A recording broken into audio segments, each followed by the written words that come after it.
στο σχολείο γιατί η Κλεοπάτρα ήταν Αφρικάνα, έτσι.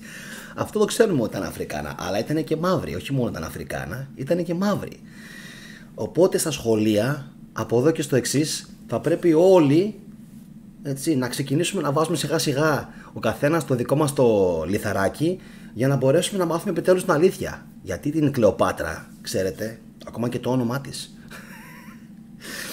δεν ετυμολογείται όπως το ξέρουμε από τις λέξεις κλέος, έτσι, και πατήρ, έτσι, το κλέος των πατέρων ή των πατεράδων ή των προγόνων, όπου κλέος ίσον ομορφιά, τίποτα, όχι, όχι. Αυτά θα πρέπει να τα διαγράψουμε όλα από τη μνήμη μας. Το πρώτο συνθετικό είναι το οβεβεβεβε. Εντάξει.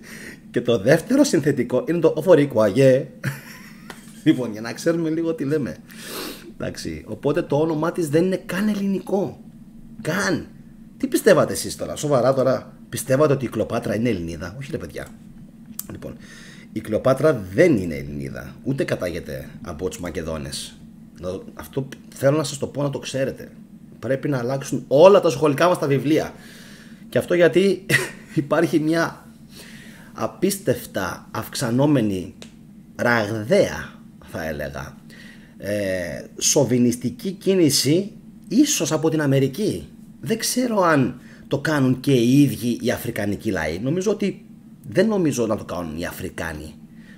Αναφέρομαι δηλαδή σε χώρες, έτσι, συγκεκριμένες. Σουδάν, Μάλι, Μαυριτανία, Μαρόκο, Αλγερία. Νομίζω ότι περισσότερο το προκαλούν αυτό οι μαύροι της Αμερικής. Οι μαύροι της Αμερικής. Λοιπόν, σας καλησπερίζω. Είπα έτσι λίγο να είμαι σήμερα πιο light, πιο χαλαρός, όχι όπως τις άλλες φορές κουμπωμένος. Θα πούμε και 5 σοβαρά πράγματα σχετικά με την καταγωγή της. Να δούμε τι είπε η Αίγυπτος και το Υπουργείο Τουρισμού της Αιγύπτου, σε αντίθεση με τους Έλληνες, τους δικούς μας, οι οποίοι κοιμούνται όρθιοι. Οι Αιγύπτιοι, οτιδήποτε έχει σχέση με την πολιτιστική τους κληρονομιά, ορμάνε. Δεν χαρίζουν κάστανα και θα δείτε σε λίγο τι ανακοινώσεις έκαναν. Μπράβο τους. Λοιπόν, καλησπερίζω τον Τάσο και τον Γιώργο που με βλέπουν από τον Θερμαϊκό. Ξέρουν αυτοί, περιοχή Περαίας. Τον Άλεξ, τη Στάσα, τον Αναστάση. Γεια σας παιδιά. Κάτι μου, γεια σου Λίτσα, γεια σου Βαγγέλη. Η Λιάννα από την Καλαμάτα, γεια σου Φίλιππε. Ο Δημήτρης ο Γιαβρίδης. Ο Χρήστος ο Αρβανίτης. Η Ταμάρα, γεια σου Ταμάρα. Ο Διονύσης. Έχω πάρα πολύ καιρό παιδιά να σας πω με το όνομα. Και αυτό επειδή κάποιες εκπομπές που έκανα τώρα τελευταία ήθελαν πάρα πολύ να δώσω πόνο και προσοχή.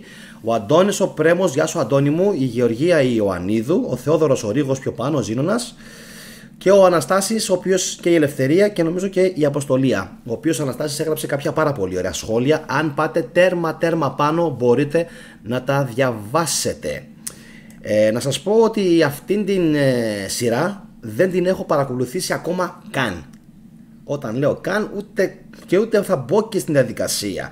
Αλλά να ξέρετε ότι δεν είναι τωρινό το φαινόμενο. Το δοκίμασαν, αν θυμόσαστε, πριν από λίγο καιρό, νομίζω με την Ηλιάδα, όπου είχαν φτάσει στο σημείο να αναπαραστήσουν τον Αχιλλέα Μαύρο και είχαν βγει κάποια δικά μας κοράκια, γιατί ήθελα να πω τώρα μια άλλη λέξη, αλλά δεν την πω φυσικά, όχι επειδή είμαι πολιτισμένος, όχι, απλά επειδή δεν θέλω, έτσι, να έχω άλλα μπλεξίματα τώρα με κάποιους, ξέρουν αυτοί ποιοι είναι. Λοιπόν, και είχαν βγει λοιπόν κάποιοι δικοί μας και γράφανε μέχρι και άρθρα. Γεια σου Βασιλική. Γράφανε μέχρι και άρθρα. Γιατί ο Όμηρος γράφει έτσι και δεν γράφει έτσι και δεν γράφει αλλιώς, και τι θα γίνει αν είναι μαύρος ή αν είναι λευκός ο Αχιλλέας. Τι θα γίνει. Άκου να δεις φίλε. Αυτό είναι ντοκιμαντέρ. Αυτό είναι ντοκιμαντέρ. Και έργο να είναι. Και ντοκιμαντέρ να είναι. Έτσι. Πρέπει να βάλεις όπως ήταν.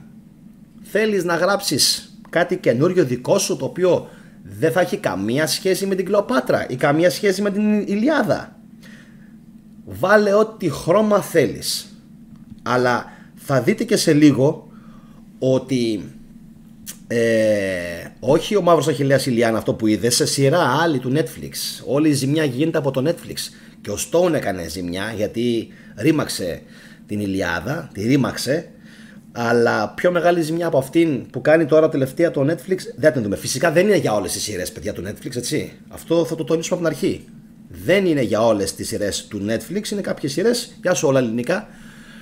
Είναι κάποιες σειρές που είναι μια χαρά normal, είναι και κάποιες άλλες όμως, γεια σου Αναστασία μου, που είναι λίγο πιο μακριά από μας.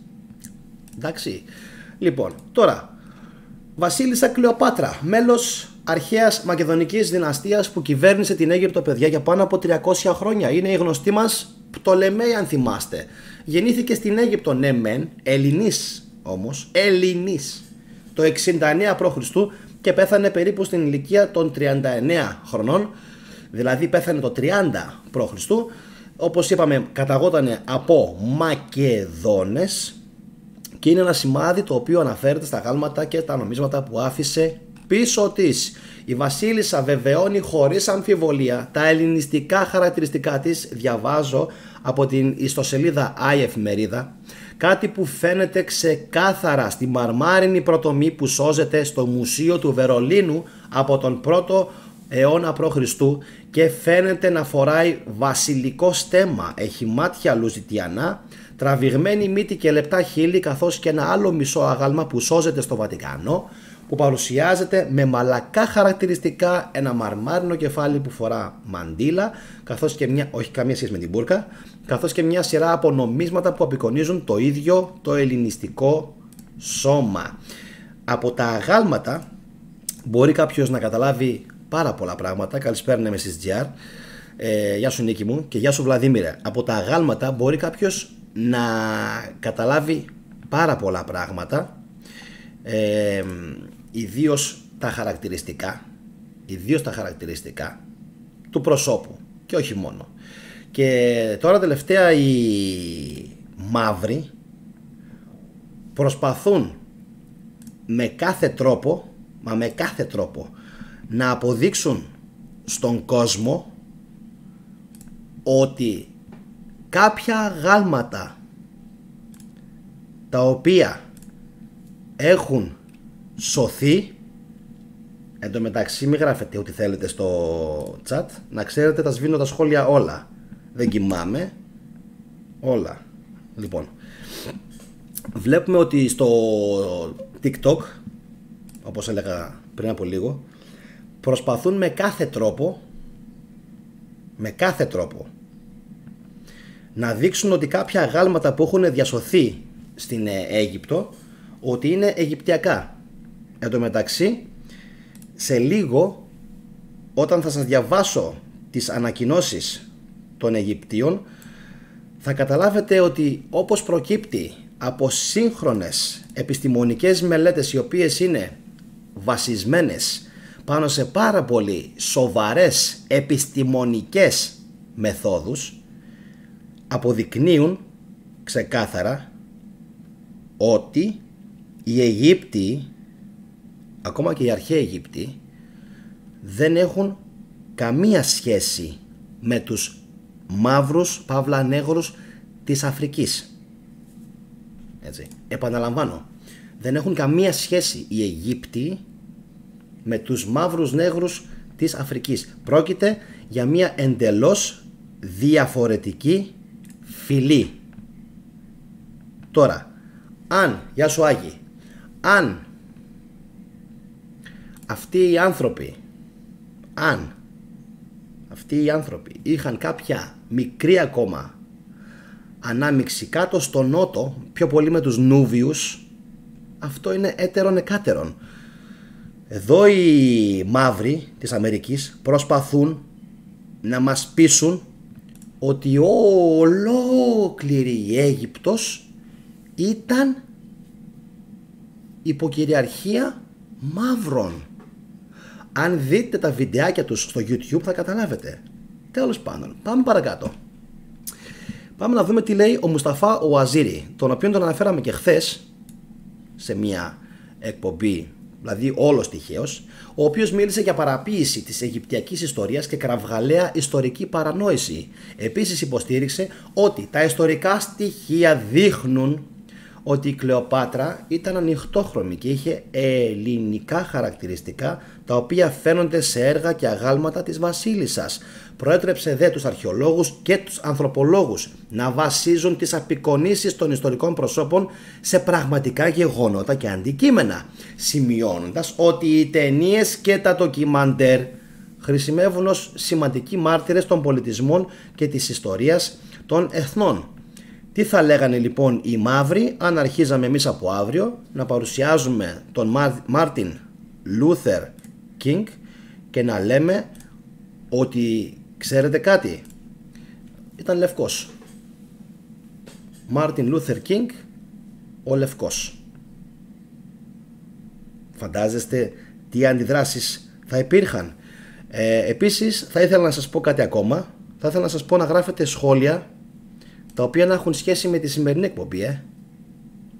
Εντάξει, να γράφετε σχόλια τα οποία έχουν σχέση με τη σημερινή εκπομπή, γιατί βλέπω την ζωντανή συνομιλία στο live chat και κάποια σχόλια δεν μου αρέσουν καθόλου.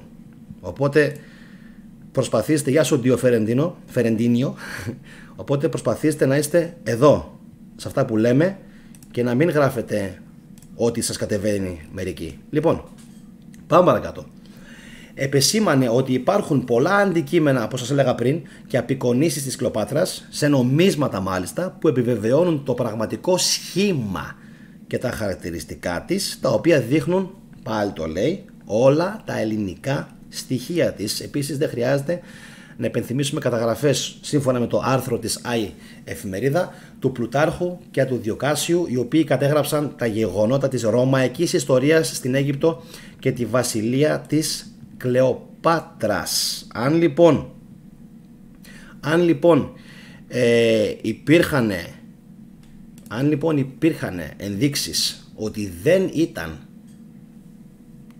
έτσι, έστω και Αιγύπτια, γιατί η Ελληνίδα ήταν, ακόμα και το όνομά της το μάρτυρα, όπως σας είπα στην αρχή, το οποίο το καταλαβαίνουμε όλοι ότι είναι ελληνικό, το κλέος των πατέρων.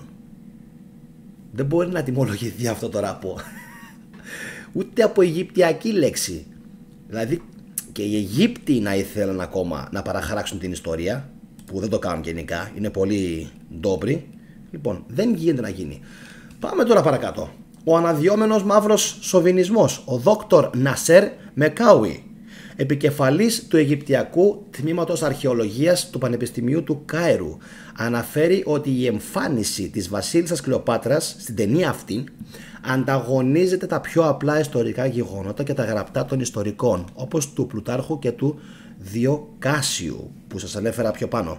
Μελέτες βιολογικής ανθρωπολογίας και μελέτες DNA έδειξαν πάνω σε αρχαίες αιγυπτιακές μούμιες, έδειξαν και επιβεβαίωσαν ότι οι Αιγύπτιοι δεν φέρουν τα χαρακτηριστικά των Αφρικανών της Νότιας Σαχάρας, είτε με τη μορφή του κρανίου είτε της ανθρωπολογίας και του DNA.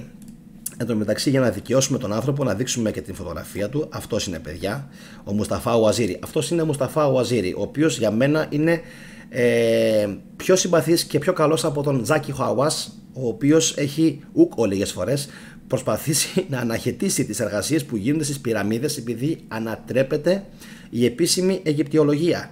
Ενώ αυτός ο Ουαζίρι είναι λίγο πιο σωστός, γνώμη μου πάντα. Λοιπόν, πάμε παρακάτω. Καλημέρα και στην Αυστραλία μας. Καλημέρα, παιδιά. Μελέτες. Πάμε τώρα. Επιστήμη. Μελέτες βιολογικού οξέως που διεξήχθησαν σε μούμιες και οστά επιβεβαίωσαν ότι οι Αιγύπτιοι δεν φέρουν τα χαρακτηριστικά των Αφρικανών της υποσαχάριας Αφρικής, με τη μορφή κρανίου πλάτος της ακροποστίας, το διάβασα σωστά, το πλάτος, τη μύτη και την επέκταση της άνω γνάθου, την εμφάνιση των μαλλιών, την αναλογία των οργάνων του σώματος, το ύψος, το μήκος, την κατανομή και την πυκνότητα των τριχών του σώματος. Πρόσθεσε ότι όλα τα γλυπτά και αγάλματα που μας αφήνουν πίσω τους οι αρχαίοι Αιγύπτιοι σε ναούς και τάφους απεικόνιζαν Αιγύπτιους με χαρακτηριστικά παρόμοια με αυτά των σύγχρονων Αιγυπτίων όσον αφορά το χρώμα των ματιών, τα μαλλιά, το δέρμα, την απαλότητα και την πυκνότητα των μαλλιών ανδρών και γυναικών, ακόμα και το χρώμα του δέρματος και την παρουσία χρωματιστών ματιών, τα οποία απεικονίζονται σε ορισμένα αγάλματα της αρχαίας Αιγύπτου. Άρα από όλα τα παραπάνω διαπιστώνουμε ότι δεν υπάρχει καμία απολύτως απόδειξη, τουλάχιστον για τους μαύρους, ότι αυτοί οι άνθρωποι ότι οι Αιγύπτιοι ήταν μαύροι. Έτσι. Δεν μπορεί να αποδειχτεί αυτό το πράγμα. Κλέος που σημαίνει δόξα, κάποιοι λένε και μορφιά κιόλας, αλλά το πιστεύω αυτό που λέει ο Κωνσταντίνος, και πάτρα που σημαίνει πατρίδα. Εγώ το έχω τιμολογήσει ως πατέρας. Εντάξει, ο Κωνσταντίνος έχει κάνει μια άλλη τιμολόγηση. Έτσι το όνομα Κλεοπάτρα σημαίνει κυριολεκτικά δόξα της πατρίδας ή διάσημη στην πατρίδα. Εγώ είχα διαβάσει μια άλλη τιμολόγηση, Κώστα, που λέει ότι εντάξει, δεν έχει τώρα σημασία, δεν κάνει τιμολόγηση του όνοματός της. Λοιπόν, από το κλέος συν πατήρ, έτσι. Όπου πατήρι πρόγονοι, αλλά δεν έχει για μας τόσο μεγάλη σημασία, έτερον εκάτερον. Αυτό που προκύπτει είναι ότι είναι 100% ελληνικό το όνομά της. Η κοπέλα, έτσι, ήταν λευκή. Οπότε όλοι αυτοί τώρα θα πρέπει λίγο να προσέχουν, γιατί αντί να αποδείξουν οι Έλληνες ότι οι Έλληνες βρίσκονταν παντού και ήταν παντού και διέπρεπαν παντού, αρχίζουν και το κάνουν διάφοροι άλλοι. Για να μην φτάσω στο σημείο να μιλήσω για τον σοβινισμό κάποιων γειτόνων που έχει ξεκινήσει τώρα τελευταία, και νομίζω ότι κάποια στιγμή θα πρέπει να αναφερθούμε και σε αυτόν τον σοβινισμό. Σήμερα δεν θα πω τίποτα, σας προετοιμάζω μόνο ότι κάποια στιγμή θα μιλήσουμε και γι' αυτό, γιατί βλέπω πάρα πολλά βιντεάκια στο TikTok και λέω τι γίνεται εδώ. Στην Αφρική σοβινισμός, εδώ τριγύρω μας σοβινισμός, και οι Έλληνες άπαξ και βγάλεις μια σημαία στο μπαλκόνι σου ελληνική, είσαι κατευθείαν εθνικιστής, σοβινιστής και σου κολλάνε διάφορες φευγάτες ταμπέλες και ξέρω εγώ τι. Λοιπόν, όχι, φυσικά αυτά δεν πρέπει να μας μπερδεύουν. Άλλο πράγμα είναι το ένα, άλλο πράγμα είναι το άλλο. Γεια σου Μάνο μου, γεια σου Ηλιάνα. Λοιπόν, αυτά είχα να σας πω. Δεν θέλω να κουράσω σήμερα παραπάνω. Αυτά είχα να σας πω. Αύριο το βράδυ έχουμε την επιστροφή των Ατλάντων. Είναι ένα βίντεο γύρω στα 14-15 λεπτά νομίζω. Είναι πάρα πολύ ωραίο. Να ξέρετε πως το είχα δουλέψει το 22, γιατί κάποια στιγμή αναφέρω το 2022. Το είχα δουλέψει λοιπόν το 22, το είχα τελειώσει και ήρθε η στιγμή. Περίμενα βασικά να μάθει ο κόσμος πρώτα την αρχαιολογία, να μάθει το κανάλι, να μάθει την ιστορία και τι σκέφτομαι, και να φτάσουμε και σε ένα επίπεδο συνδρομητών σχετικά καλό, ώστε να μπορέσουν να το δουν έστω 2, 3, 5, 10 χιλιάδες άνθρωποι. Είναι ένα βίντεο το οποίο θα απαντήσει σε πολλά πράγματα για τους Άτλαντες, αλλά θα δημιουργήσει και θα παράξει κάποιες ερωτήσεις, τις οποίες πιστεύω να τις απαντήσουμε κάποια στιγμή στο μέλλον, και αναφέρομαι και στους αρχαιολόγους αλλά και στους ιστορικούς, μακάρι να μπορέσουν. Οπότε συντονιζόμαστε εκεί αύριο το βράδυ στις 22:30 στην επιστροφή των Ατλάντων. Ένα βίντεο που θα ήθελα πάρα πολύ να το κοινοποιήσετε για να μπορέσουν να το δουν περισσότερα άτομα. Ήδη στο group μου, στο Facebook, βασικά ποιο group μου, στο προφίλ μου πάρα πολλοί κόσμος μπήκε, το είδε, κοινοποίησαν, έκαναν like, ούτω καθεξής. Οπότε θα ήθελα πάρα πολύ να το παρακολουθήσετε και περιμένω οπωσδήποτε τα σχόλιά σας, γιατί είναι ένα βίντεο που έχει μοντάζ, οπότε είναι to the point όλα. Είναι 15 λεπτά, μπαμ, μπαμ, μπαμ, μπαμ, μπαμ. Το έχω χωρίσει σε κεφάλαια για όσους θέλουν να δουν τι αναφέρω στο βίντεο και πώς το έχω σπάσει. Αυτά. Δεν θέλω να πω περισσότερα. Εγώ το μόνο που θέλω να πω είναι εύχομαι να σας αρέσει η αυριανή εκπομπή. Φυσικά θα περιμένω σχόλιά σας, γιατί θα έχει πάρα πολλά θέματα, θα θίξει πάρα πολλά θέματα, από τους αρχαίους Άτλαντες, έτσι, τις πυραμίδες μέχρι και το σήμερα. Τι και ποιοι είναι οι Άτλαντες, ποιοι ήταν, Πολλά. Δεν θέλω να πω παραπάνω. Να μείνετε λίγο και με την αγωνία. Το μόνο σίγουρο είναι ότι εννοείται ότι έχει και Αίγυπτο. Γι' αυτό και το αναφέρω σήμερα στη σημερινή εκπομπή, γιατί εννοείται πως έχει και Αίγυπτο. Τώρα, εσείς συνεχίστε να βλέπετε βιντεάκια στο κανάλι, πατώντας πάνω στο hashtag με τα μπλε γράμματα θετικός, είτε πηγαίνοντας στην περιγραφή. Νομίζω έχω βελάκι που γράφει όλα τα βίντεο της θετικής ντοπαμίνης. Υπάρχει και εκεί σχετικός σύνδεσμος. Και επίσης, ένα τελευταίο πριν κλείσω, τα πιο δημοφιλή βίντεο, αν πατήσετε κάτω στην περιγραφή και κατεβείτε λίγο πιο κάτω, θα τα βρείτε όλα εκεί. Αυτά από μένα. Τα λέμε αύριο το βράδυ στις 22:30. Να είστε καλά και εννοείται η Κλεοπάτρα ήταν λευκή. Λάθουμε, όχι μαύρη. Λοιπόν, αυτά από μένα. Φιλιά σε όλους. Να είστε καλά. Καληνύχτα.